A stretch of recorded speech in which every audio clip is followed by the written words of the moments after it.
Good afternoon. चला बनवूया झणझणीत असा ठेचा आणि त्याच्यापासून एक मस्त अशी डिश पण बनवणार आहोत. त्यासाठी मी शेंगदाणे ड्राय रोस्ट करून घेतलेत ब्राऊन होईपर्यंत.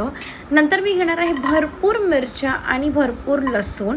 हे सुद्धा व्यवस्थित ड्राय रोस्ट करून घ्यायचं आहे जोपर्यंत बाहेरून असे ब्राऊन होत नाही तोपर्यंत. त्यानंतर मी भाजलेले शेंगदाणे सोलून याच्यामध्ये घातले आहेत. त्यानंतर भरपूर आपल्याला याच्यामध्ये कोथिंबीरचे स्टेम्स घालायचे आहेत आणि मी एक मुठ्ठी भरून याच्यामध्ये फ्रेश कोथिंबीर घातली आहे. सगळं थंड होईपर्यंत आपण वांग्याचे मोठे मोठे स्लायसेस करून घेणार आहोत आणि छान त्याला स्वच्छ करून घ्यायचं आहे. त्यात मी घातलं आहे 1 चमचा कोकम आगळ. व्यवस्थित त्याला लावून आपण मॅरिनेट करत ठेवणार आहोत एक 15 ते 20 मिनटं. तोपर्यंत आपण जो ठेचा भाजून ठेवला आणि तो सुद्धा थंड झाला आहे. आता व्यवस्थित ह्याला वाटून घेणार आहोत.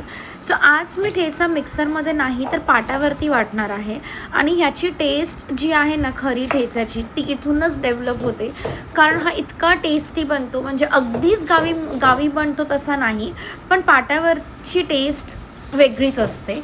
हे व्यवस्थित आपल्याला वांग्याला दोन्ही साईडने कोट करून घ्यायचं आहे आणि ही सगळी वांगी आपण शॅलो फ्राय करणार आहोत. आणि हे मी माझ्या ऑर्डरसाठी बनवत होते. कलर तुम्ही बघा आणि हे इतके टेस्टी लागतात ना. सो तुम्हीसुद्धा नक्की ट्राय करा आणि अशाच ब्रिलियंट रेसिपीजसाठी मला फॉलो करायला विसरू नका. Bye bye.